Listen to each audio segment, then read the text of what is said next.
worship song para sa ating Panginoon. At malaking part po ito sa mensahe na mapapakinggan natin for you to be able to understand, grasp how boundless the love of God is. So, I invite everyone din po na let's worship God through this song. Tayo po ay tumayo.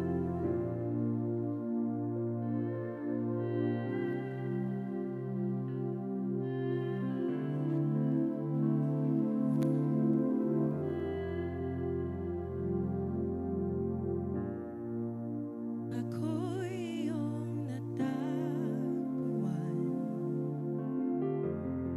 sa gitna ng aking kasawian. Niligtas sa kamatayan, hinakay sa liwanag ng iyong pagmamahal. Pinalaya ng iyong habag sa dilim at sa aking pagkabulag. Ngayon sa iyong biyaya, sa lalim ng pag-ibig umawit. Ang buhay ko'y tanging sa'yo, laging sa'yo iaalay.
na sa pamagitan ng buhay na ito ay aming ialay ang aming dalisay na pagsamba. Ialay namin, Panginoon, yung aming puso, yung aming isipan, Panginoon, yung aming kalakasan upang ihayag kung sino ka sa aming mga buhay. Lord, we are here to celebrate your loving kindness, your faithfulness, Panginoon, your grace and mercy. Kaya hayaan niyo, Lord, na magsasaya po kami. Lord, we will declare who you are sa aming mga buhay sa oras na ito. Palakpakan po natin ang Panginoon. Hallelujah. Sino po ang handa ng umawit sa ating Panginoon? Can we declare hallelujah? Can we declare thank you, Jesus? Hallelujah! Palakpakan po natin ang Panginoon. Lord, you are the King of Kings. You are the Lord of Lords. You are the Alpha and Omega. You are the Restorer, Lord. You are our provider. You are our good shepherd, Panginoon. You are our healer, oh God. Panginoon, you are our Savior. Lord, we will declare who you are today.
sa'yo'y sumasamba.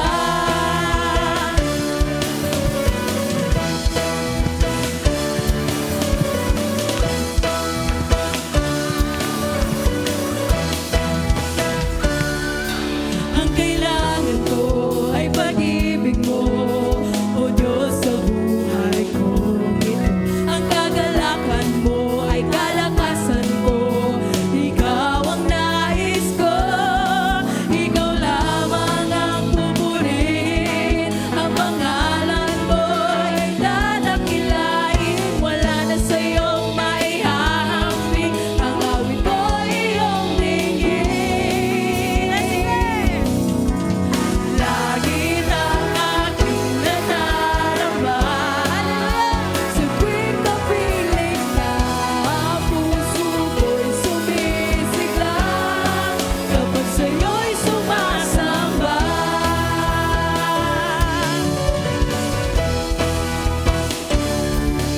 Ang kailangan ko ay pag-ibig mo, O Diyos, sa buhay kong ito.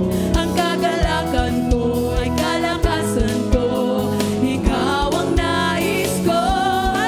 Ikaw lamang ang pupurihin, ang pangalan mo ay dadakilain. Wala na sa'yong maihahambing, ang awit ko iyong dinggin. Langit ang aking nadarama, sa tuwing kapiling ka, ang puso ko'y sumisigaw kapag sa'yo'y sumasamba. Langit ang aking nadarama, sa tuwing kapiling ka, ang puso ko'y sumisigaw kapag sa'yo'y sumasamba.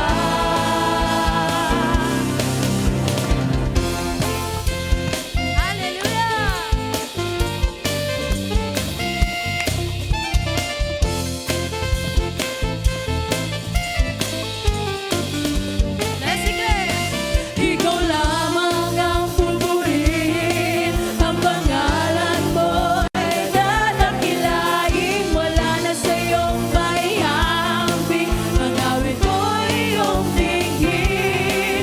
Ikaw lamang ang pupurihin, ang pangalan mo ay dadakilain. Wala na sa'yong maihahambing, ang awit ko iyong dinggin. Sabay-sabay po natin isigaw.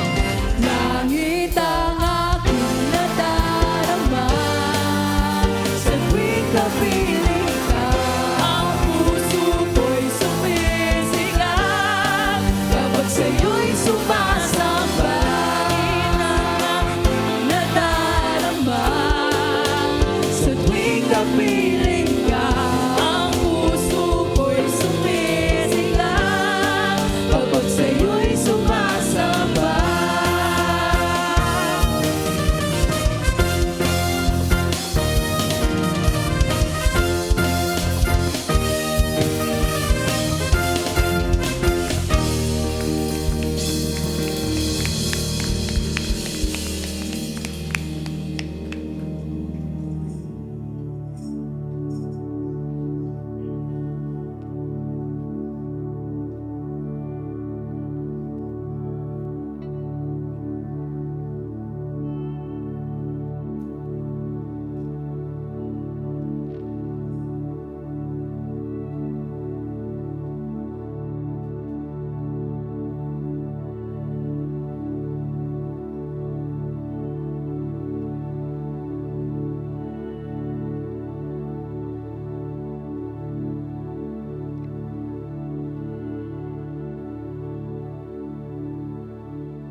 Lord, you care for each and every one of us. And you love dearly each and every one of us. Kaya, Lord, the reason why we can shout, we can express, Lord, this joy is because you love us first. Maraming salamat po, Panginoon. Lord, kulang ang mga bagay na aming ginagawa, but Lord, hayaan niyo po na sa aming pag-aawitan, Lord, ay ikay aming napangiti, Panginoon. Maraming salamat po sa iyo ang lahat ng papuri at pagsamba sa nag-iisang pangalan ni Jesus. Let's declare, Amen. Dahil dyan, magandang umaga po. Tuloy-tuloy po tayong umawit sa Diyos as we greet our neighbors. Blessed Sunday. Sama-sama.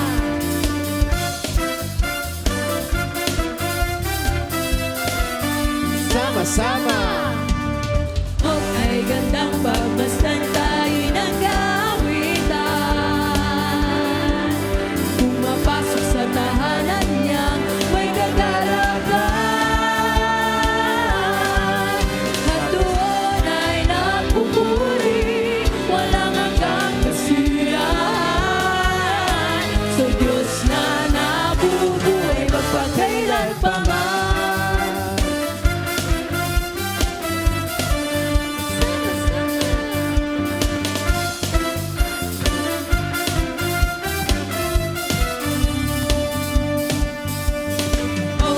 Gandang pagmasdan tayo'y nagmamahalan.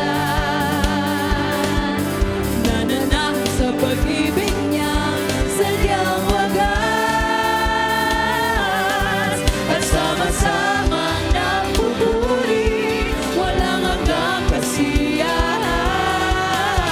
Sa Diyos na nabubuhay magpakailan pa man.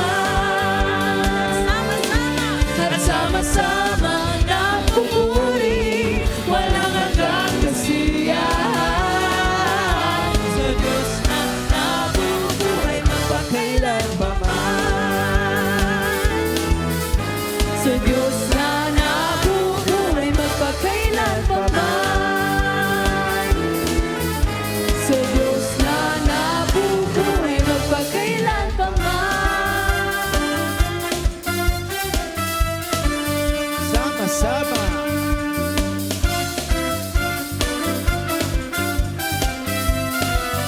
Sama-sama.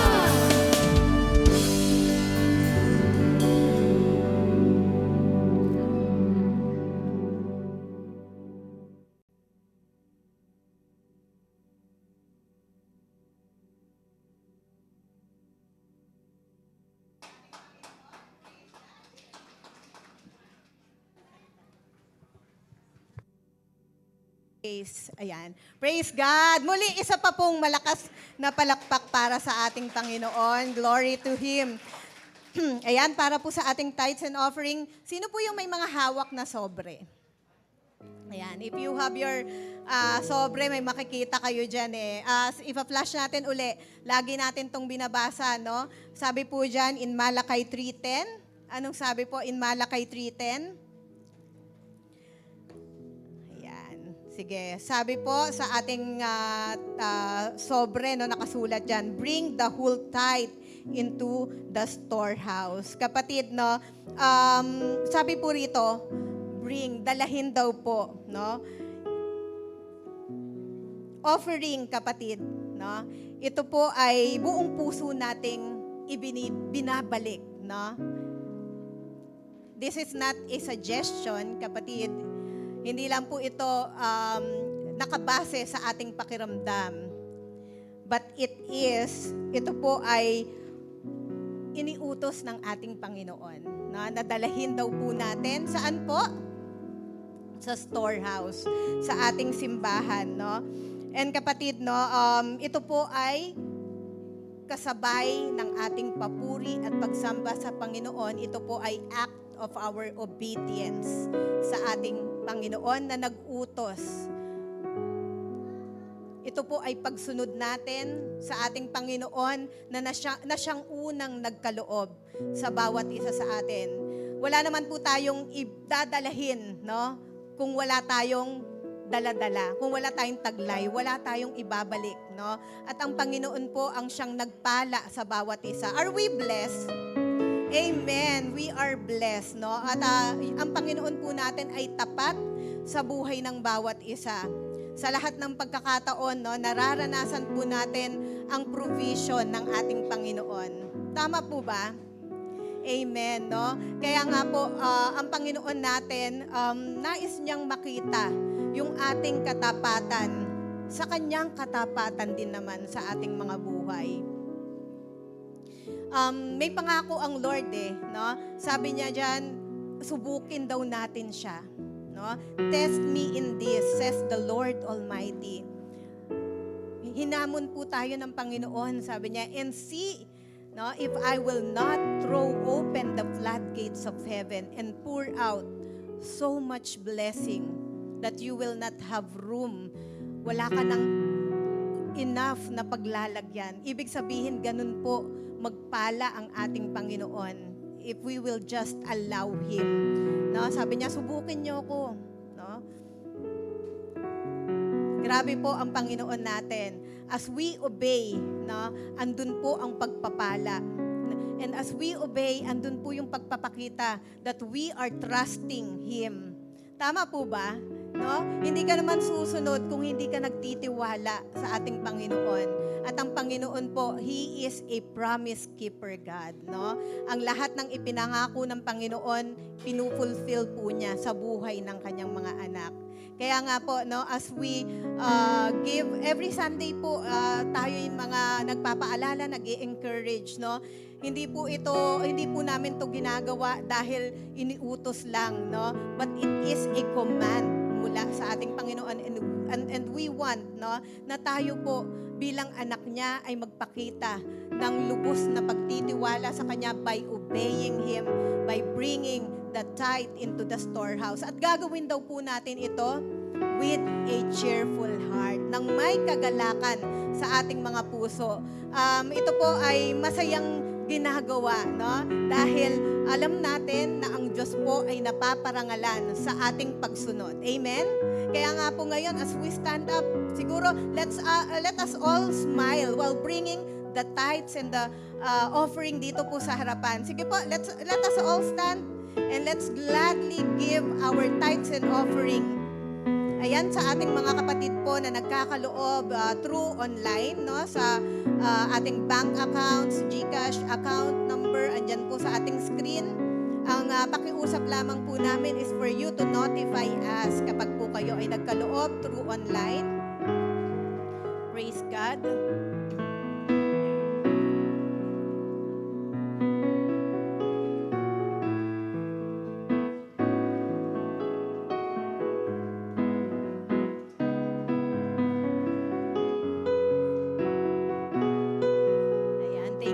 Sige po, let us extend our hands. I-bless po natin ang ating mga offering. Let's pray. Lord, we thank you and we glorify you, Panginoon. Patuloy ka naming dinadakila sa iyong katapatan sa aming mga buhay. Receive, O God, Lord, this offering. At hayaan mo nga po na ang lahat ng kaloob na ito ay patuloy po na magamit sa gawain mo dito sa lupa, Panginoon, to expand your kingdom here on earth, Panginoon. Tunay nga po na dito sa mundo, ang iyong mga anak ang tumatanggap nito, but there in heaven, Panginoon, as we set aside, O God, itong aming mga ikaw po, we believe na ito po ay tinatanggap mo ng may kagalakan, Panginoon. Salamat sa iyong katapatan. Patuloy na samahan mo kami all throughout the message, Panginoon. Ikaw po ang magbukas ng aming mga puso at hayaan mo na ang iyong salita ay patuloy na magbigay, Lord, ng transformation sa aming mga buhay. Sa inyo namin tinataas ang lahat ng papuri at pagdakila. In Jesus' mighty name we pray. Amen and amen.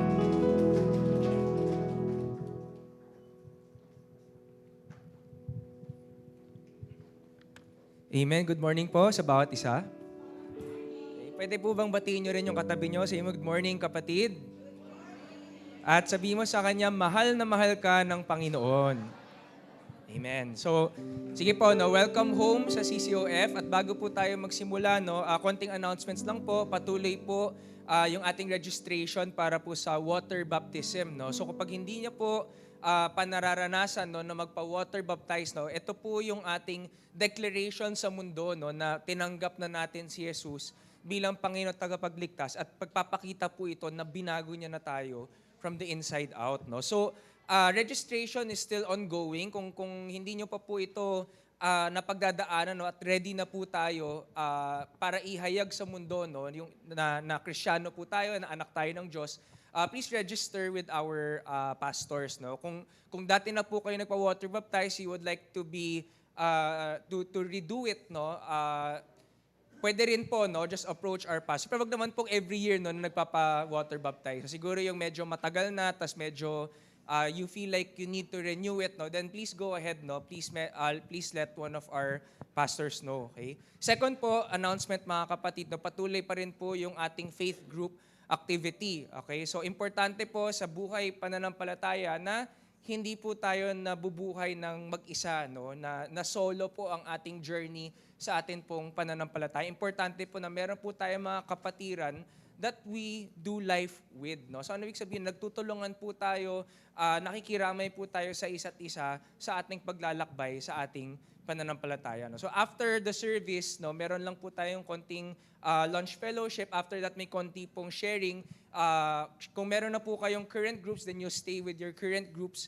Kung hindi pa po, no, then lapit lang po kayo sa amin mamaya and we will assign you to a group. No? Ito po mga kasama po natin, we can grow in the word of the Lord together with these brothers and sisters. Amen po ba?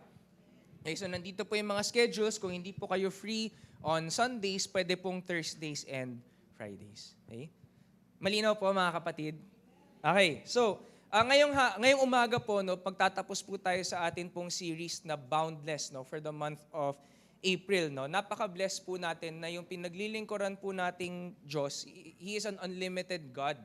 No, and His love for us is also unlimited. Okay? And sa pag-ibig ng Diyos sa atin, yung blessing na binibigay niya sa atin, boundless din. Amen po ba? Ang ibig sabihin nun, yung blessing ng Diyos sa atin, hindi lang po yan sa financial. No? Pag sinabi po kasing blessing, ang automatic na iniisip po natin is pera.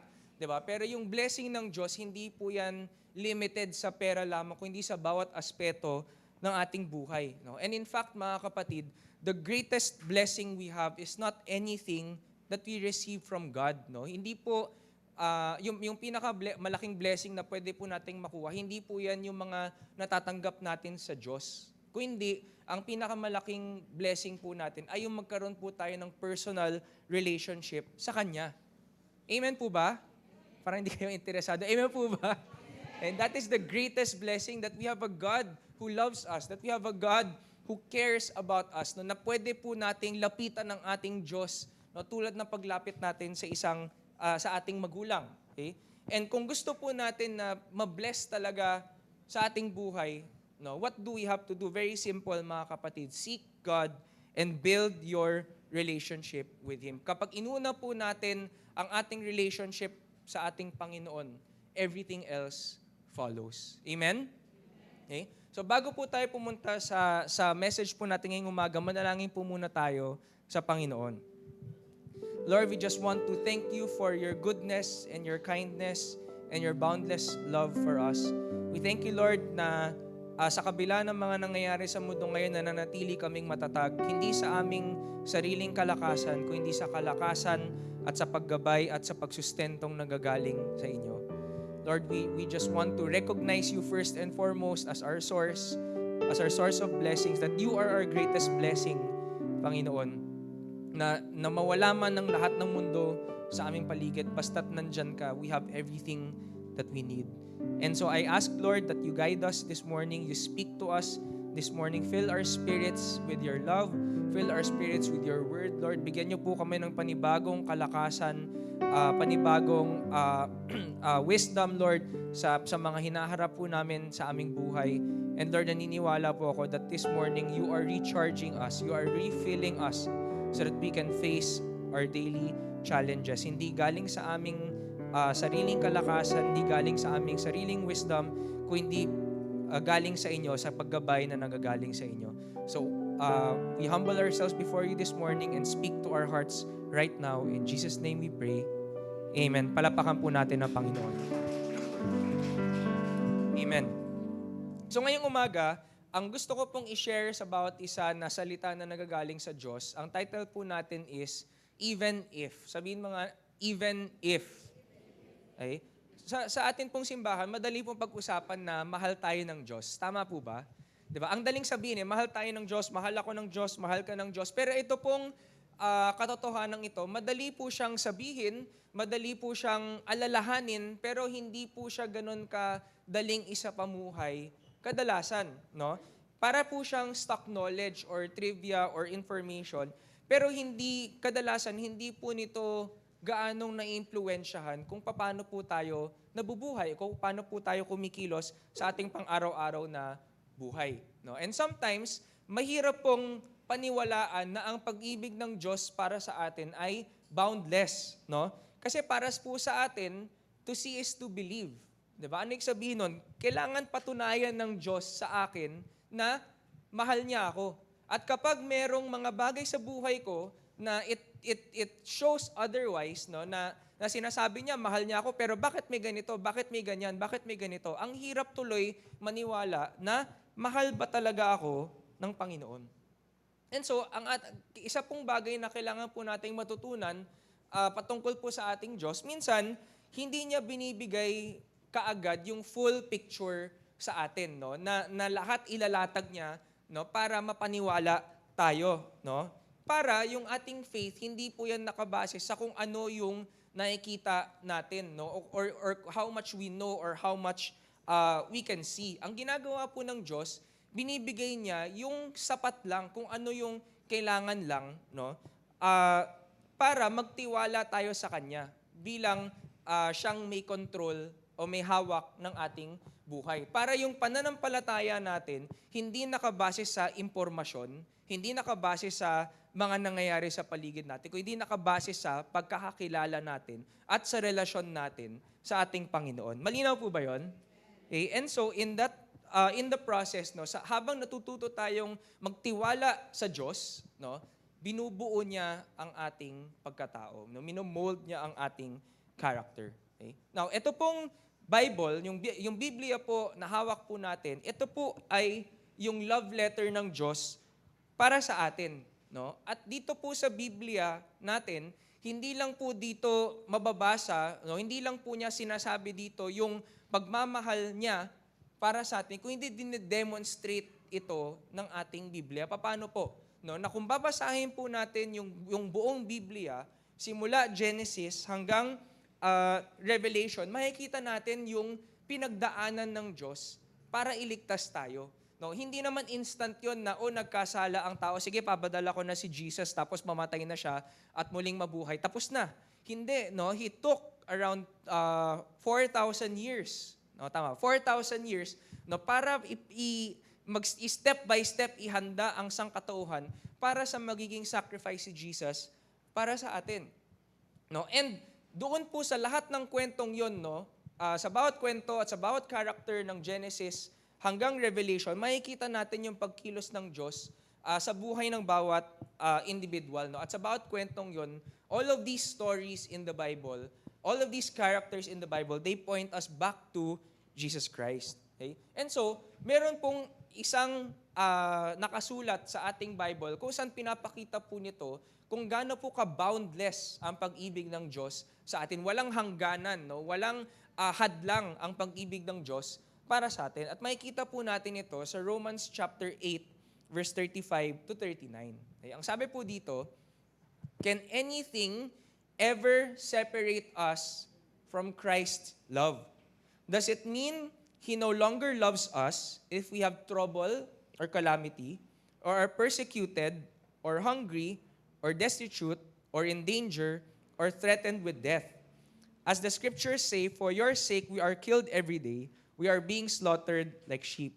No, despite all these things, overwhelming victory is ours through Christ who loves us.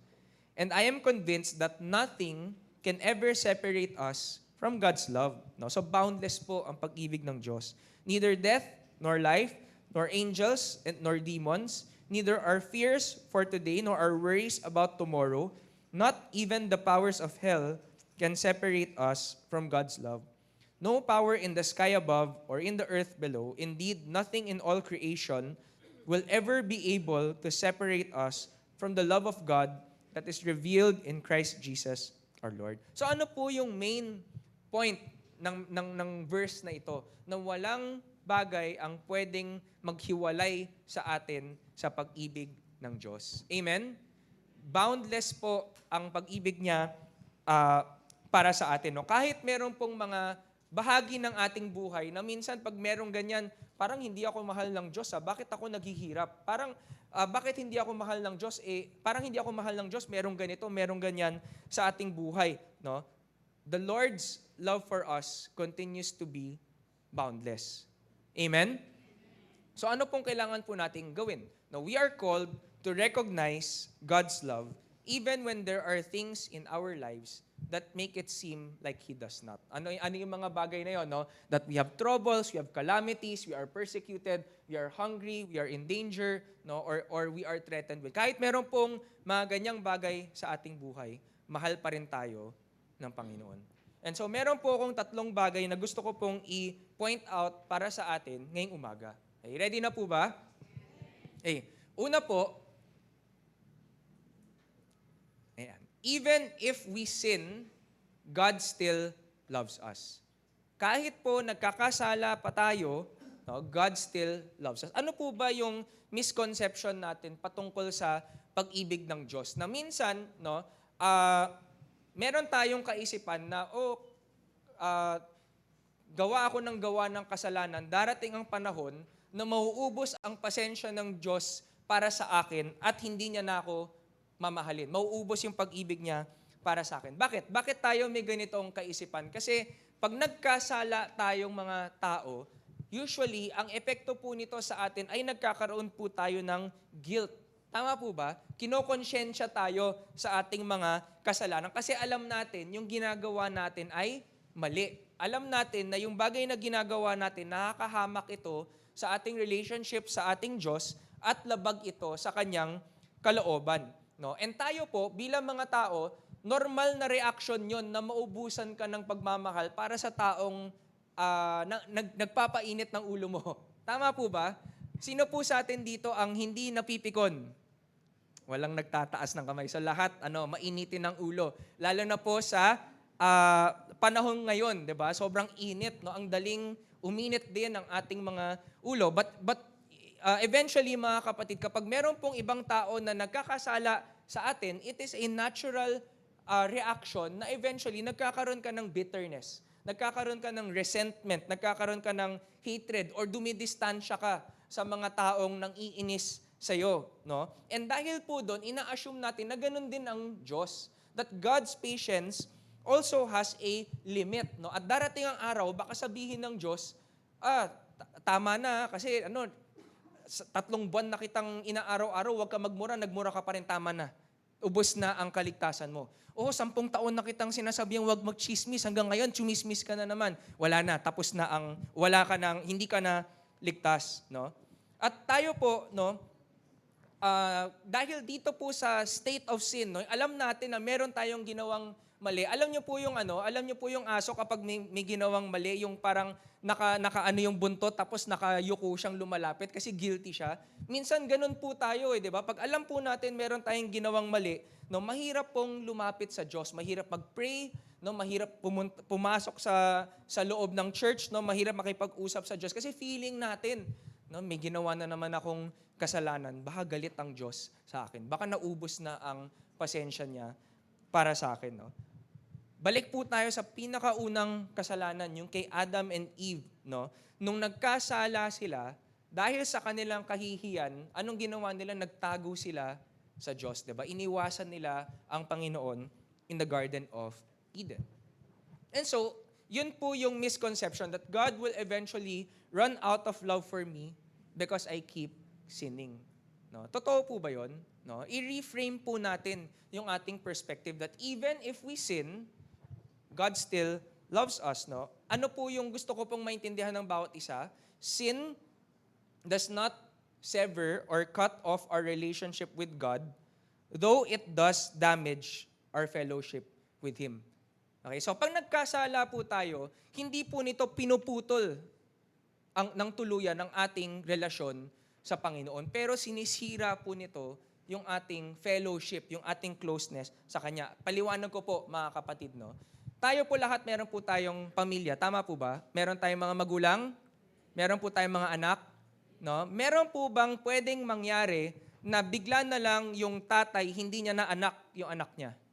Meron po bang pwedeng mangyari na yung anak niya, ay yung anak, hindi niya na nanay yung kanyang nanay? Wala, di ba? Because by blood, yun po ang ating relationship. No? Wala pong pwedeng magbago sa pagiging mag-ama or mag-ina, no, ng isang pamilya. Tama po ba? Pero, no, posible po na magkaroon ng mga pangyayari na mag-affect yung closeness ninyo. Halimbawa, no, hindi kayo magkasundong magkapatid.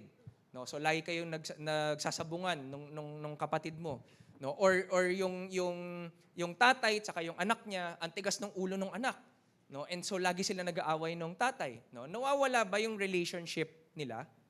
Hindi nawawala yung relationship nila na sila ay mag-ama or sila ay magkapatid, pero ang pwedeng maapektuhan ng mga offenses, ng mga kasalanan, no? What it affects is the closeness in those relationships, no? At ganun din po sa ating relationship sa Diyos, no? Na tayo po bilang mga taong mananampalataya, no? Ang tawag po dito sa Biblia ay adoption. Inampun po tayo para maging bahagi ng pamilya ng ating mga Panginoon. Kaya pwede nating tawagin ang ating mga sarili bilang anak ng Diyos at pwede natin siya tawagin bilang ama, no? Ang nangyari po is we were adopted into His family, no? And so pag na-adopt po tayo sa kanyang family, pwede po tayo ituring na kanyang mga anak, even if we are still capable and even if we still commit sin. Wala na pong pwedeng magbago sa ating relationship sa ating Panginoon. He will always be our Father. We will always be His children. Ang tawag po dito is the assurance of our salvation.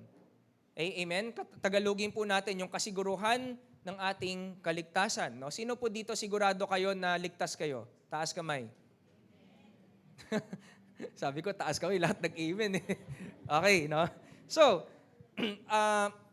ibig sabihin nun, God will not cut us off. God will not disown us when we sin. No, pag nagkasala tayo, hindi tayo itataboy ng Panginoon. Sa halip, ang gagawin niya, tatawagan niya tayo, anak, nagkakasala ka, anak, lumalayo ka, bumalik ka sa akin. No? Pero anak pa rin kita. No? Ang sabi sa John 10 verse 28, I give them eternal life and they will never perish. No one can snatch them away from me. No? So hanggat sigurado tayo sa ating pagtanggap, no, sa ating Panginoon, sa ating pananampalataya, no one can snatch us away from the hand of God. No? So our relationship with God, hindi yan magbabago. We will always be God's children. He will always be our God. We will always be His people. Pero ang pwedeng magbago ay yung tinatawag po nating fellowship natin sa Kanya or yung ating intimacy sa Kanya. Ano po ibig sabihin nun? Yung salitang fellowship, yung salitang intimacy, ang ibig po sabihin ng mga salitang yun ay gaano tayo ka-close sa Kanya.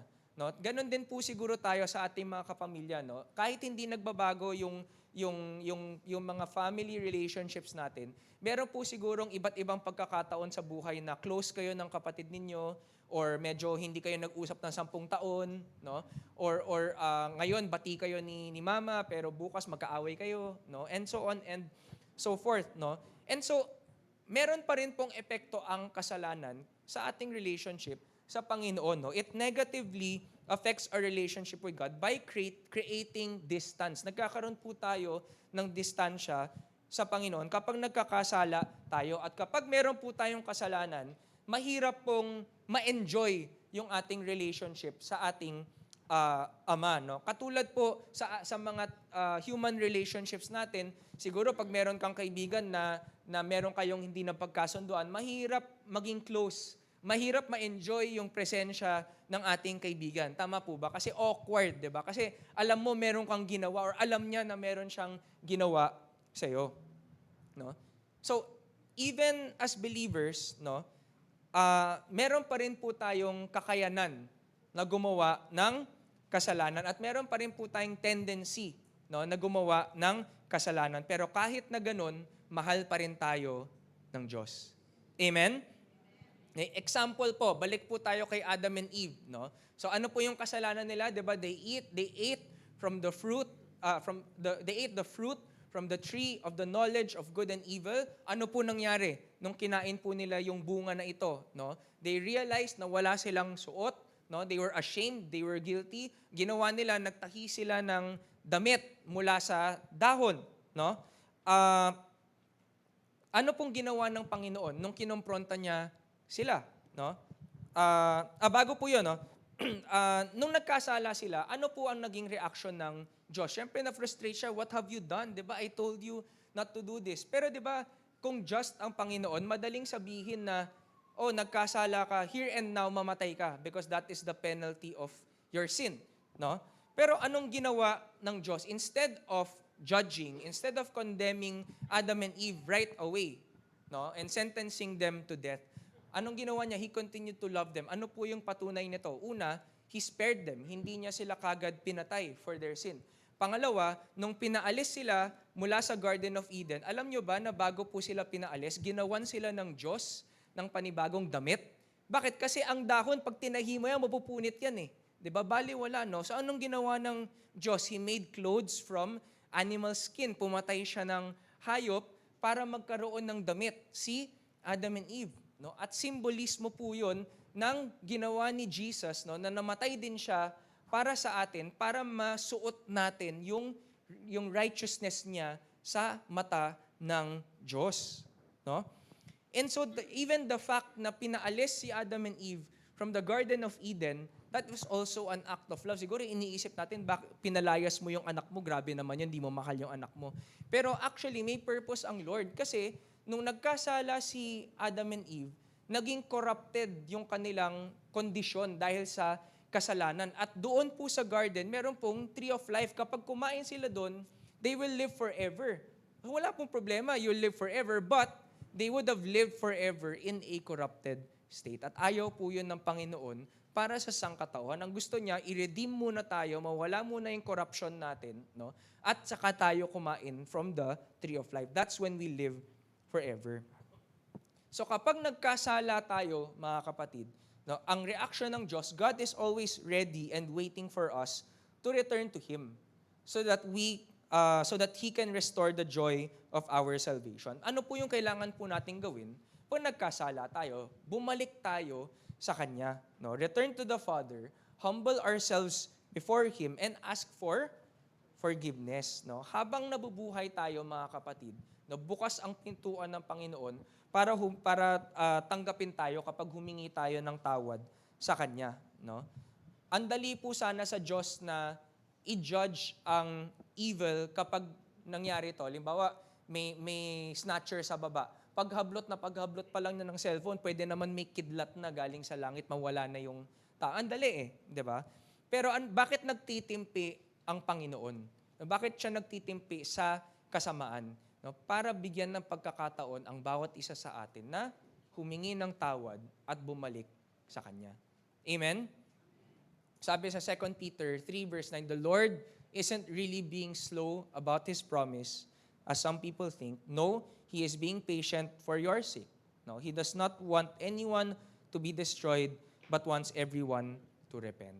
Okay? Siyempre, mga kapatid, hindi po ibig sabihin ng pagpapatawad ay wala ng consequence kapag nagkasala tayo. No? Siyempre, meron pa rin pong consequences ang ating mga kasalanan. Pero ito pong pagpapatawad na to, ang pinapakita po nito ay meron pong chance to restore what is being destroyed by sin. No, meron pong kasabihan na we are free to choose our actions, but we are not free to choose the consequences of our actions. So lahat po ng kasalanan, meron po yung consequence, di ba? Halimbawa, pag nagnakaw ka, no, syempre meron kang ninakawan, merong nawalan dahil sa iyo. Kapag pumatay ka, syempre may buhay na nawala, no? Kapag chumismis ka, syempre may ibang tao na napahamak dahil doon sa pagchichismis mo.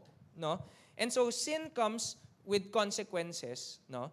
And even if God loves us, even if God will forgive us kapag nagkasala tayo, kailangan harapin pa rin po natin yung mga consequences ng ating mga kasalanan. At syempre, ayaw ng Diyos na maranasan natin itong mga consequences na to. But sometimes, God will allow it so that He can discipline us, no? Kapag tayo ay sumaway sa Kanya, no? At di ba katulad po ng mga magulang, bakit po nila dinidisiplina ang kanilang mga anak?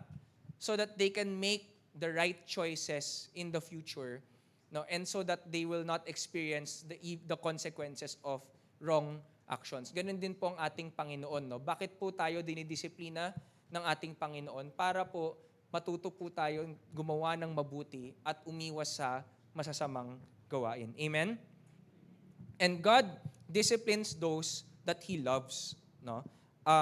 Kung nararanasan po natin ang pagdidisiplina ng Diyos, wag po nating isipin na galit ang Diyos sa atin. No? In fact, kaya niya po tayo dinidisiplina ay dahil mahal niya tayo. Amen? So ano pong call to action natin? Ano po ang dapat po nating gawin? Ngayon na alam natin, no, that sin does not stop God from loving us. No? Very simple. Stop sinning against God.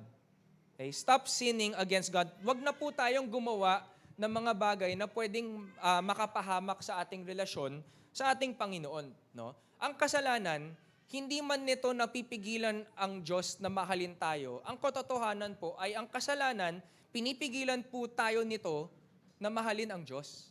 Okay? Sin does not stop God from loving us, but it does stop us from loving God, no? Bakit? Kasi ang kasalanan para yang hadlang eh. 'Di ba? Gusto kong mahalin ng Diyos pero may obstacle, may harang. At ito ay kasalanan, no? Or ang ginagawa ng kasalanan minsan, gusto niyang palitan ang lugar ng Diyos sa ating buhay. Sin wants us to make idols, no, that take the place of God in our lives. Okay? And so kahit po ang ating Panginoon mapagmahal at mapagpasensya sa atin kapag nagkakasala tayo, hindi po dapat natin abusuhin yung kanyang pagmamahal at yung kanyang pasensya. No? Isa po sa pinaka mahirap na kaisipan ay yung kasabihan na okay lang magkasala kasi papatawarin naman ako ng Diyos. Okay lang magkasala kasi papatawarin naman ako ng Diyos. Or minsan siguro sabihin natin, o sige na, gagawin ko na to ngayon, tapos magsosorry na lang ako kay Lord pagkatapos. Diba? Mahirap po yun. No? Or sige, isang beses na lang. No? Kasi nape-pressure ako na inaaya ko, isang beses na lang, tapos hihingi na lang ako ng tawad sa Diyos bukas. No? Ano po yung sinabi sa Romans 6 verse 1 to 2? Well then, should we keep on sinning so that God can show us more and more of His wonderful grace? No? Gawa na lang ako ng kasalanan para maranasan ko palalo yung pag-ibig ng Diyos, yung pagpapatawad ng Diyos. Sabi dito, of course not. Since we have died to sin, how can we continue to live in it? Kung tunay po tayong mananampalataya, hindi po natin gagamitin yung assurance of salvation natin o yung pangako ng Diyos na pagpapatawad bilang excuse na mamuhay sa kasalanan. Kasi kung bilang mananampalataya, ang puso natin nakatuon pa rin sa kasalanan at ginagawa parang bahagi pa rin ang kasalanan sa buhay natin, meron pong mali. Meron pong kailangan po natin i-examine kung tunay nga ba ang ating pananampalataya. Ito po ang gusto kong bigyan ng distinction. No, yung living in sin and living to sin, iba po yun sa falling into sin. No, yung namumuhay ako sa kasalanan, ang ibig sabihin nun, pinipili ko ang kasalanan. Okay lang sa akin ang kasalanan. That's living in sin. No, but falling into sin, no, ayaw ko. No, pero imperfect ako at nagkukulang ako at nadudulas ako minsan. Yun po yung pagkakaiba ng dalawang bagay na yon. No, yung falling into sin, bahagi po yan ng struggle natin to overcome sin. Pero yung living to sin, yung pinipili ko pa rin ang kasalanan, okay pa rin sa akin ang kasalanan, no? Meron pa rin kasalanan sa buhay ko na hindi ko ina-address, that is rebellion against God. Okay? Tayo po bilang mga mananampalataya, hindi po ine-expect, no, na habang nasa mundo ay maging perfect tayo. No? Wala pong perfect na tao, wala pong perfect na Kristiyano. Lahat po tayo magiging perfect kapag dumating na tayo sa langit kasi ang Diyos ang magpo-perfect sa atin. Amen? No? So we are not going to be sinless while we are in this world. But the expectation is that habang lumalago po tayo sa ating pananampalataya, we sin less and less. Amen? Masaya po sa 1 John 3, verse 6 to 10, anyone who continues to live in Him will not sin. But anyone who keeps on sinning does not know Him or understand who He is. Dear children, don't let anyone deceive you about this. When people do what is right, it shows they are righteous even as Christ is righteous. But when people keep on sinning, it shows that they belong to the devil who has been sinning since the beginning. But the Son of God came to destroy the works of the devil. Those who have been born into God's family do not make a practice of sinning because God's life is in them, so they can't keep on sinning because they are children of God. So now we can tell who are children of God and who are children of the devil. Anyone who does not live righteously and does not love other believers does not belong to God. Tayo po mga kapatid, siguro po lahat tayo ayaw nating masaktan yung mga taong minamahal natin. Amen po ba? Okay, so, bawa, maingat po tayo. Meron po tayong baby, di ba? So, yung baby, ingat na ingat tayo na hindi siya mahulog. Hindi siya Bakit? Kasi mahal natin siya. Ayaw natin siyang mapahamak. No? Pag meron pong mga buntis, di ba? Meron pong kailangang isukong pagkain yung mga buntis. Bawal kumain ng hilaw. Ano pa ba? Hindi ako buntis hindi ko alam eh. Di ba? So, bawal uminom ng alak para sa mga hindi mananampalataya. You have to give up certain things dahil mahal mo yung baby. Tama po ba? No? Yung mga mag-asawa, kung mahal na mahal mo yung asawa mo, hindi ka gagawa ng bagay na makakasakit sa kanya. No? Hindi ka mangaliwa, hindi ka manganganan, hindi ka man bababae, hindi ka man lalaki. Bakit? Kasi mahal mo yung asawa mo. No? Or kahit sa simpleng pang-araw-araw na buhay na lang, ayaw ng asawa mo na iniiwan mo yung damit mo sa sahig. Gusto niya, nilalagay mo doon sa lalagyan. No, gawin mo 'yon. Bakit? Kasi mahal mo yung asawa mo. Tama po ba? No? And it is the same with God. Kung mahal natin ang Panginoon, gagawa pa ba tayo ng mga bagay na alam nating ayaw niya? Pag alam natin na ayaw niya, because we love God, I don't understand why, no? But I will do it anyway because I love you. Diba? Ang tanging motive na kailangan natin para iwasan ang mga kasalanang sinasabi ng Diyos, no? Simple lang, dahil mahal natin siya. Amen? No? Mahirap man itong gawin, no? Kasama natin ang Diyos sa pagtagumpay laban sa kasalanan, no? At kapag nadulas man tayo at pumalpak man tayo sa ating relationship sa ating Panginoon, bumangon po tayo. Let us get up and rebuild our relationship with Him. Kasi even when we sin, God still loves us. Ang gusto niya, patuloy lang tayong bumalik sa Kanya. Amen? Pwede po bang palapakan po natin ang Panginoon? So even when we sin, God still loves us. Pangalawa, even if we suffer, God still loves us. Even if we suffer, God still loves us. Siguro marami po sa atin, meron po tayong misconception na kapag meron po tayong paghihirap sa ating buhay, meron tayong suffering sa ating buhay, ay ibig sabihin nun, hindi na ako mahal ng Diyos o wala ang Diyos sa buhay ko or pinaparusahan ako ng Diyos kasi meron akong ginawang mali. No? At siguro galing po ito sa idea o sa paniniwala, no, na kapag tayo ay naging mananampalataya, ang expectation natin ay mas nagiging madali ang buhay or mas komportable ang ating buhay. No? At kung ganun po ang ating kaisipan, na ang buhay ng isang Kristiyano ay mas madali, mas komportable, mas convenient, maybe it's because we see God as a genie who serves and exists to make our lives better. Diba? Na baka yun ang pananaw natin sa Diyos, no? Na tagapagpabuti lang siya ng buhay. No? Minsan, inaasahan natin na sa bawat pangyayari sa ating buhay, kailangan kumilos ang Diyos. Diba? Kailangan mag-interfere siya. Habang ako, nakaupo lang, nakarelax lang, hinihintay ko lang kung ano yung gagawin niya sa akin. No? Pero ito pong isipin natin, mga kapatid, kung ang Diyos, kumilos siya sa bawat pangyayari sa ating buhay, nag-interfere siya or nangialam siya sa bawat sitwasyon sa ating buhay, sa ating mga paghihirap, no, ang mangyayari po sa atin, para po tayo magiging spoiled or sheltered Christians. No? Naalala nyo po yung pinag-usapan po natin, si Bonjing.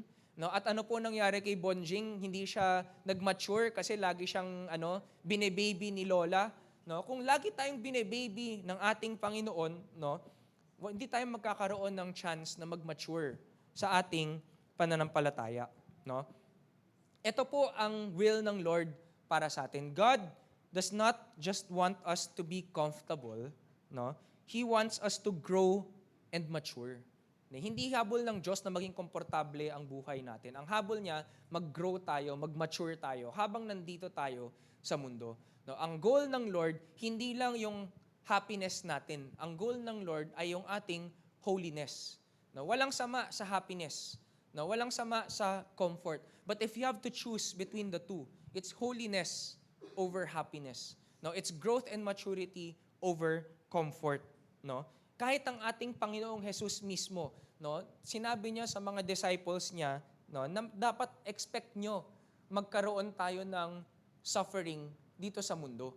Ang sabi sa John 16:33, I have told you all this so that you may have peace in me. Here on earth, you will have many trials and sorrows, but take heart because I have overcome the world. No? Pero ang good news po mga kapatid, kahit meron po tayong paghihirap sa buhay na ito, no, mananagumpay tayo. Bakit? Kasi pagtagumpayan na ni Jesus ang lahat ng paghihirap sa krus ng Kalbaryo. Amen? Palapakan po natin siya para doon. Okay, so baguhin po natin yung ating pananaw. No? Paano po natin to babaguhin? No? Na ang pagdanas ng paghihirap ay hindi nangangahulugang wala ang Diyos or walang Diyos or absent ang Panginoon. In fact, God takes our suffering and makes it part of His plan to develop us. Kahit ano pa ang nag-cause, no, ang pinanggagalingan ng ating paghihirap, no, kaya yang kunin ng Diyos at gamitin para sa ikalalago natin.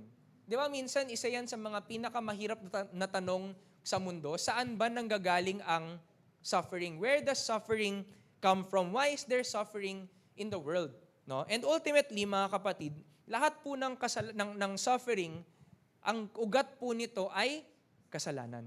Lahat ng suffering, ang ugat nito ay kasalanan. Kasi yung kasalanan ang nagdala ng korupsyon sa mundong ito. No? And it's what's leading this world to death. Okay? And minsan, yung atin pong mga paghihirap sa buhay, dala po ito ng sarili nating mga kasalanan. No? Minsan, siguro pinabayaan natin yung ating katawan, inabuso natin yung ating katawan, kaya tayo nagkakasakit.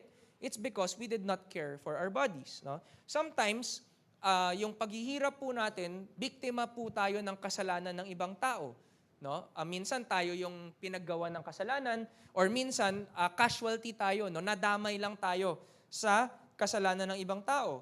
Minsan, ang atin pong paghihirap galing po sa spiritual attack, no? Na totoo po na meron po tayong spiritual na kaaway, no? Si Satanas at yung mga demonyo, and sometimes, they make life difficult for us kasi ang goal nila, no, is to steal, to kill, to destroy, no? Para ilayo po tayo sa ating Panginoon.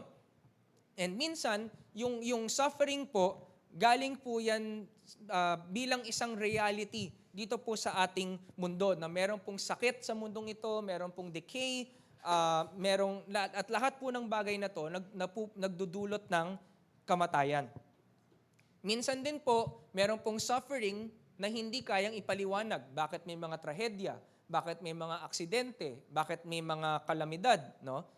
At hindi po naman ibig sabihin nito na walang balak ang Diyos na tapusin ang paghihirap ng mga tao. But it's just that God will deal with suffering at the right time, according to His timing.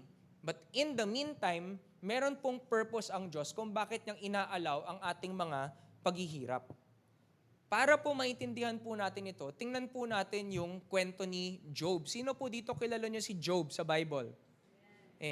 Isang buong libro, no, tungkol po sa taong ito. No? So Job is a righteous man, no, na inalaw ni Lord si Satan na bigyan ng paghihirap itong taong to, no, si Job, para patunayan yung kanyang katapatan sa Panginoon. Sa simula ng librong ito, mayaman na si Job, no? Meron siyang pamilya, marami siyang hayop, no? Marami siyang lupa, no? At over the course of Satan's attacks against Job, nawala po lahat. Nawala yung pamilya, nawala yung kayamanan, no? Walang natira kay Job, no? At sa kanyang paghihirap, sa kanyang pagdurusa, dinalaw siya ng 3 niyang mga kaibigan, no? At ito pong si Job, syempre, minemaintain niya, inosente ako, wala akong ginawa na kasalanan laban sa Diyos. Pero yung mga kaibigan niya, kabaliktaran ng sinasabi, hindi, kaya ka nagkakaganyan kasi meron kang ginawa, no? Laban sa Diyos. Okay? And towards the end of the book, meron pong isang character, si Elihu, no? Na dumating siya at nagbigay po siya ng wisdom, no? At inexplain niya kung ano yung mga nangyayari kay Job. So basahin lang po natin itong part na to. Maikli lang to, parang ito po yung parang pinaka-gist ng libro. No? So sa Job 36, verse 15 to 16, ang sabi dito, "But by means of their suffering, He rescues those who suffer, for He gets their attention through adversity. God is leading you away from danger, Job, to a place free from distress. He is setting your table with the best food." So verse 18 to 19, sabi dito, "But watch out, or you may be seduced by wealth. Don't let yourself be bribed into sin. Could all your wealth or all your mighty efforts keep you from distress?" And finally, sa verse 21, ang sabi doon, "Be on guard, turn back from evil, for God sent this suffering to keep you from a life of evil." No, napakaganda po, no, nung linya sa verse 15 na ang sabi doon, "By means of their suffering, He rescues those who suffer." Sa pamamagitan ng kanilang paghihirap, nililigtas niya yung mga naghihirap. Ano ibig sabihin nun? Na ginagamit ng Diyos yung ating mga paghihirap, no, para i-rescue tayo, no, para mag-grow tayo, no. Inaalis niya tayo sa danger, no, sa kapahamakan, at dinadala niya tayo sa isang mas mabuting lugar, no. Yun po yung ibig sabihin ng He is setting your table with the best food, no. He's bringing us to a better place. Okay? And so, hindi po ang Diyos ang nag-cause ng suffering ni Job. Pero inalaw niya ito. Hindi para parusahan si Job kasi meron siyang ginawang mali. Ang ginagawa po ng Diyos, dinedisciple niya si Job para hindi siya maging masama. Okay? Para hindi siya maging masama. No? And so, sabi ko nga sa inyo, Job was already wealthy. Mayaman na siya. Well-established na siya. Pero gusto pa siyang i-bless ng Panginoon ng mas marami pa. No? Pero ang gusto ng Lord, kapag bine-bless niya tayo, dapat ang maging epekto nito, mas mapalapit tayo sa Kanya. Hindi mas mapalayo. Tama po ba? No? And so, at the end of the book, nung natapos po yung librong ito, si Job, natapos po yung kwento na doble ang pagmamayari niya. Doble yung dami ng anak, doble yung dami ng kayamanan niya. No? I wonder, mga kapatid, no, what if nag-skip na lang tayo ng buong libro? Mayaman si Job, binigyan ng Panginoon si Job ng doble ng kanyang kayamanan. So nag-triple yung kanyang kayamanan. Would it have ended the same way? No? Kasi ang sabi po dito, ang temptation ni Job, no, is to be seduced by wealth, is to be bribed into sin, no, is to turn to a life of evil, no? I wonder, would he have received all of this blessing, or ano kaya yung gagawin niya sa kayamanang ito kung hindi siya handa para doon? Siguro lumayo siya sa Diyos. Diba? Siguro naging idol niya yung kanyang kayamanan. But God allowed Job to experience all of these sufferings para patunayan yung kanyang pananampalataya sa Diyos, no, to prepare him against the sin of pride and the sin of idolatry of wealth. No? At dito po masasabi natin that sometimes God brings us through storms not to discipline us, but to disciple us.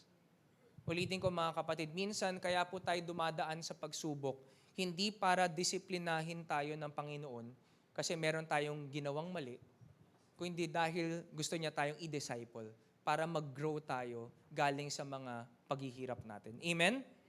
Palapakan nga natin ng Panginoon. And so, ganun po kabuti ang Diyos, mga kapatid, no, na ang expectation natin sa Kanya is iligtas niya tayo mula sa kasalanan. Pero minsan, no, sa kabutihan ng Diyos, nililigtas niya na tayo bago pa tayo magkasala. At yun po yung ginawa niya dito kay Job, no? And so, our suffering is not because God has abandoned us, no? Or God is absent, but it is because He is preparing us for what's coming next sa ating buhay. Siguro kaya kami dinadaan ng paghihirap ngayon, no, is merong naghihintay na promotion para sa'yo. Merong naghihintay na blessing para sa'yo. May naghihintay na abundance or maturity or you're entering into a new season in your life, no? Most importantly, lahat ng paghihirap na nararanasan po natin sa mundong ito, it's preparation for eternity. Hinahanda tayo ng Diyos na makasama siya panghabang panahon. And so lahat po tayo, meron po tayong sari-sariling mga buhay, meron tayong mga sari-sariling nararanasan ngayon. Siguro ang tanong niyo sa akin, why am I suffering this way? Bakit ganito ang paghihirap na nararanasan ko ngayon? Aaminin ko sa inyo mga kapatid, ang sagot, hindi ko alam. Kasi hindi ako ang Diyos, no? At hindi ako yung nag-allow ng suffering na ito sa mga buhay ninyo. Ang ginagawa ko po ngayon, I am offering you possibilities according to His Word and according to my own experiences, no? In the own sufferings I have in my life, no? Ano pong dapat po natin gawin kapag meron pong mga kapatiran na dumadaan sa pagsubok, sa paghihirap? Simple lang, be there for each other. Amen? Tingnan mo yung katabi mo, sabihin mo, I am there for you. Diba? Sa lahat ng pagsubok natin, lahat ng paghihirap natin, hindi tayo nandyan para mag-preach sa kanila, hindi tayo nandyan para magsabi, hindi, may ginawa kang kasalanan, hindi, pinaparusa ka ng Diyos. Hindi yun ang role natin. Ang role natin is to be there, to walk with that person, no? And it is God's role to bring that person forward and help him or her overcome. Amen? Okay? So kahit po, hindi po natin alam kung ano yung eksaktong dahilan ng ating mga paghihirap ngayon, we can be sure that God is present and God is using all of these things for our good. No, ang sabi po sa Romans 8 verse 28, and we know that God causes everything to work together for the good of those who love God and are called according to His purpose for them. So ano pong dapat po natin gawin pagdating sa suffering? Kesa sisihin natin ng Diyos para sa ating mga suffering, ilapit natin yung ating mga suffering sa paanan ng Diyos. Kasi ang sabi sa Psalm 18 verse 6, in my distress, I cried out to the Lord. Yes, I prayed to my God for help. Ano yung ginawa ng Diyos? He heard me from His sanctuary. My cry to Him reached His ears. No?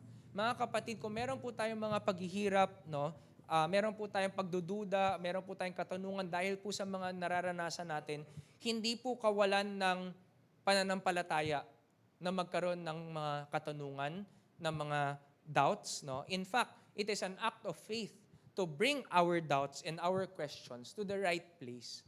No? Kapag meron tayong doubts, saan po natin to dapat dalhin? Sa ating Panginoon. And we can trust that God will bring us through our suffering to a place far from danger and with much blessing. Amen? Palapakan po muli natin ang Panginoon. At panghuli po, mga kapatid, even if we are still imperfect, God still loves us. Even if we are still imperfect, God still loves us. Siguro meron po tayong misconception, no, na hindi ako mahal ng Diyos sa kung sino ako ngayon. No? Na minsan iniisip natin, baka hindi ako tunay na Kristiyano kasi hanggang ngayon hindi pa rin ako nagbabago. Hanggang ngayon hindi pa rin ako perfect. No? Marami sa atin siguro hindi tayo satisfied sa transformation natin. Kasi kung ikukumpara mo ako kay brother o kay sister, parang konti lang naman yung pagbabago ko. Siya, grabe, ano talaga, 180 degrees talaga. Dati, sugarol, dati, lasenggo, ngayon, banal. No, ganon. No? And so, pag meron po tayong ganong mindset, minsan nakaka-intimidate tuloy pumunta sa simbahan. Minsan siguro iisipin natin, tsaka na lang ako mag-church kapag perfect na ako. Tsaka na ako mag-church kapag maayos na ang buhay ko. No?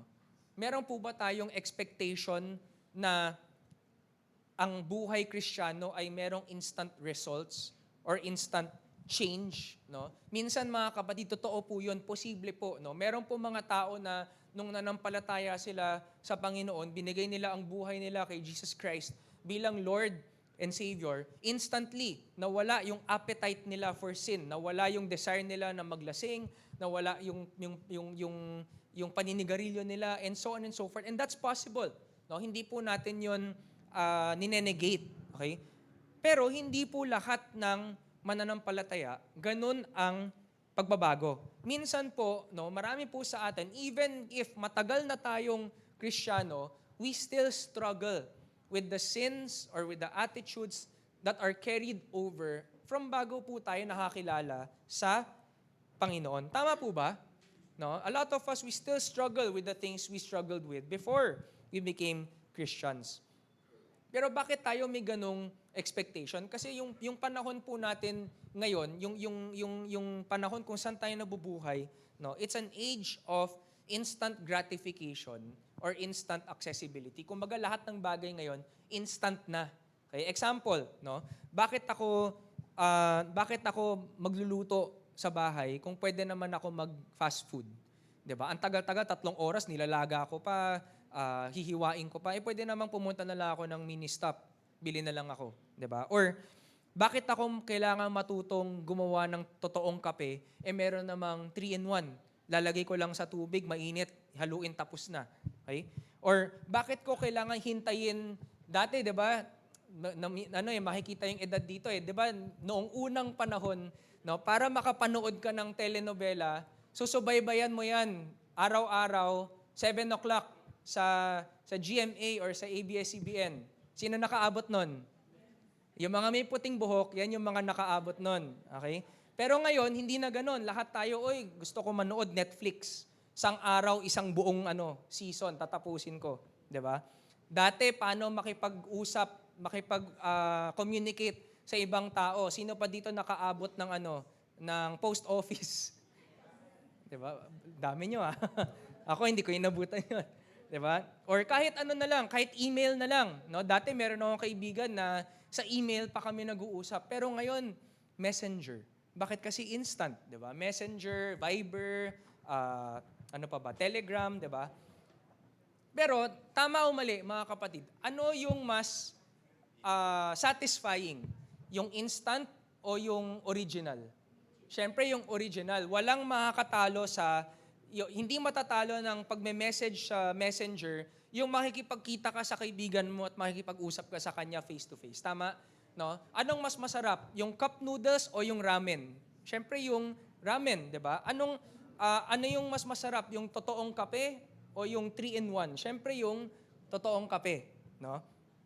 And so, ano po yung gusto kong ma-realize natin dito? No? Ang ating Panginoon, no, diba, even if we are still imperfect, God still loves us. No? God loves us as we are. Kung sino ka ngayon, mga kapatid, kung ano yung mga pinagdadaanan mo, ano yung mga struggles mo, ano yung mga bagay na hindi ka masaya sa sarili mo ngayon, mahal ka pa rin ng Diyos. Amen? Mahal ka pa rin ng Diyos, even if you are imperfect. No? But, God loves us too much to leave us where we are. No? Sa sobrang pagmamahal ng Diyos sa atin, hindi niya tayo iiwanan sa kalagayan natin ngayon. No? Instead, He wants us to grow. He wants us to mature. Ang tawag po doon ay sanctification. Sabihin nga po natin, sanctification. Okay? Ano po ang ibig sabihin ng salitang yon? Ito po yung proseso na ginagawa tayong holy ng ating Panginoon. And so, ang Lord, He does not expect us to be perfect kapag tayo ay naging mananampalataya. No? He does not expect us to become perfect right away. No? Gusto niya, dumaan tayo sa proseso ng pagbabago so that we can grow into maturity. Okay? Hindi po, ang gusto po ng Panginoon, wag nating hintayin na maging perfect tayo bago tayo lumapit sa Kanya. Ang gusto niya, maging bahagi siya ng ating pagbabago. Kasi sa totoo lang, hindi naman natin kaya yon sa sarili nating kakayanan eh. Kailangan natin yung tulong ng banal na Espiritu para magbago tayo, para mag-mature tayo sa ating pananampalataya. Kaya ang sabi po sa Philippians 1 verse 6, I am certain that God, who began the good work in you, will continue His work until it is finally finished on the day when Christ Jesus returns. No?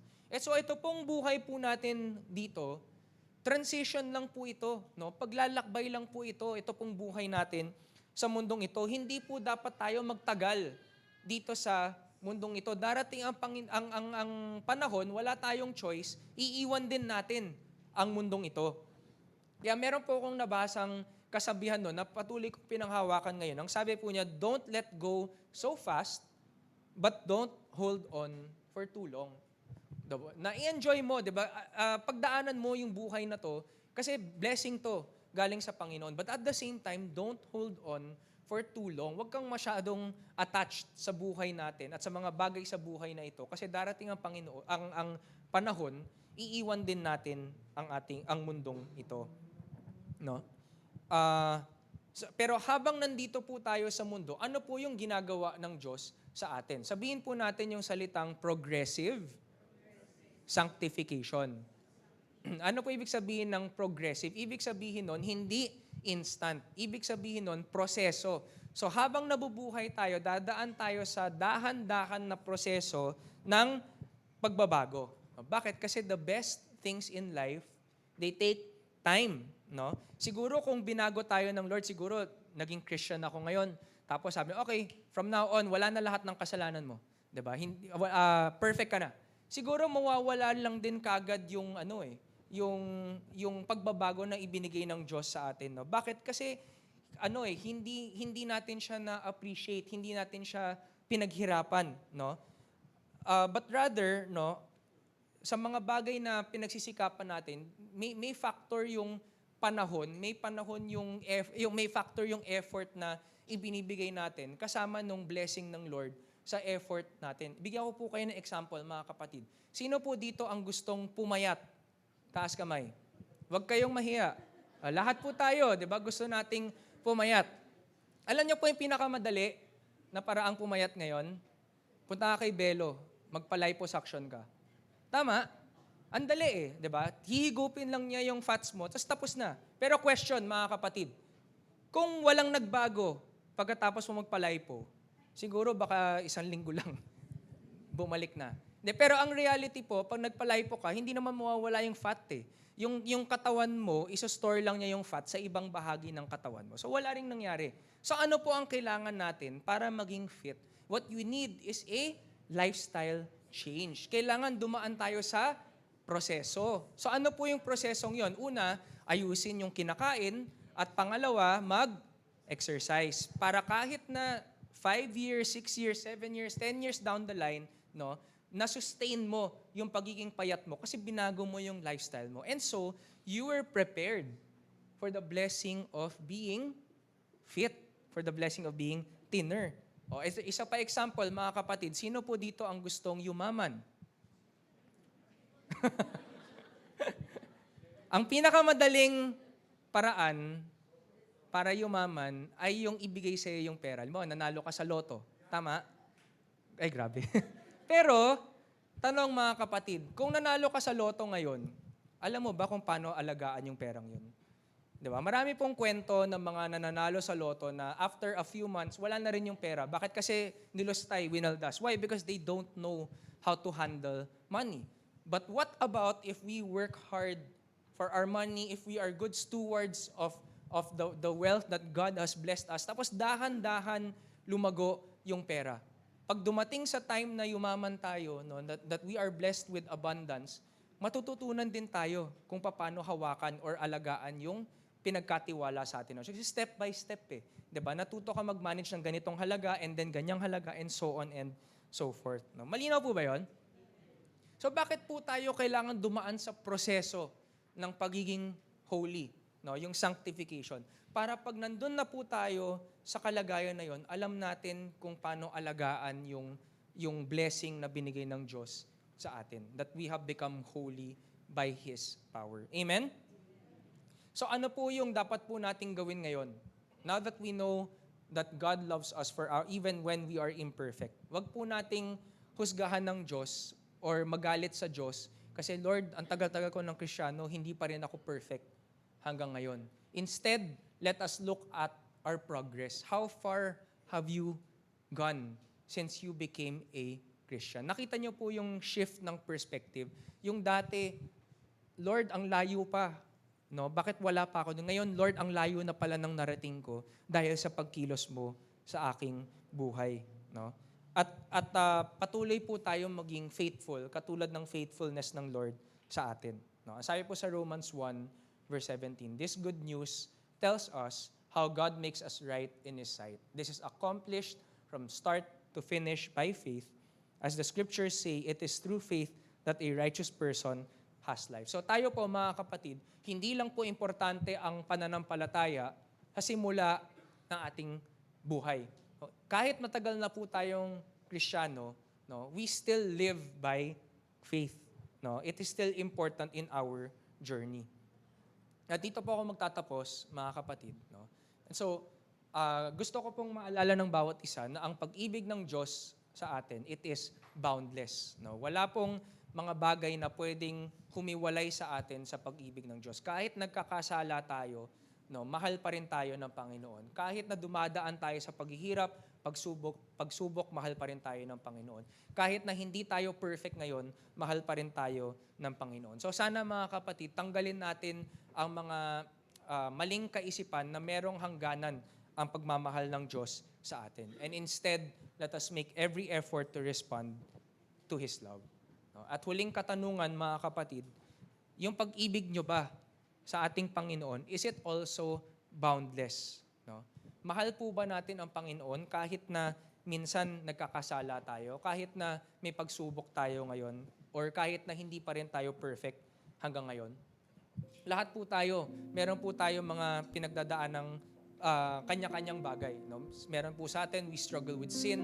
Meron po sa atin, we struggle with suffering. Some of us, meron po tayong transformation na hinihingi sa Panginoon. No? Kahit po meron po mga ganitong bagay sa ating buhay, let our love for God continue to grow deeper and stronger. And so what is keeping you, mga kapatid, from having a boundless love for God? No? Kausapin po natin ang ating Panginoon ngayon, no? And offer to the Lord the things that we struggle with so that we can have a boundless love for Him.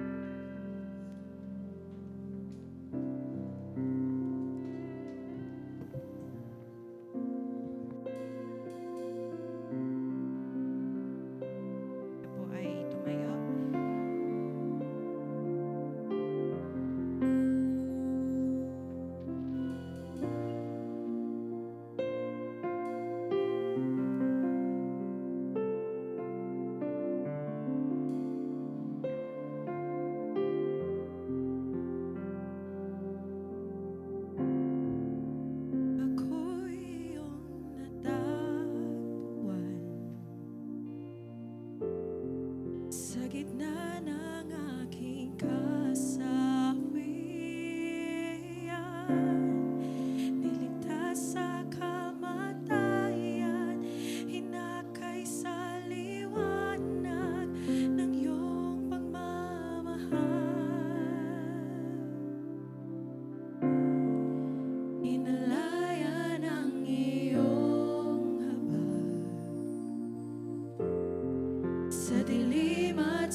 meron man tayong gustong ibaon pa uwi, no, pwedeng isang tandaan sa pag-alis po natin ngayong umaga, that God's love for us is boundless. Walang hangganan ang pag-ibig ng Diyos sa atin. Dakila ang pag-ibig ng Diyos sa atin. No? Yung kasalanan, no, God is with us to overcome sin.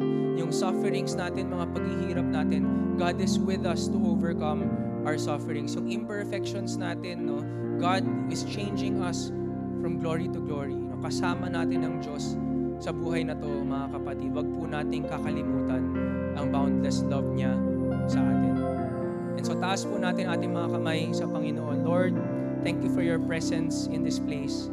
Thank you for your presence in our lives. Salamat sa dakila mong pag-ibig na hindi nagkukulang, na hindi nawawala, na hindi nagpapabaya, Panginoon. Sa aming po pag-alis, Lord, continue to guide us and keep us safe.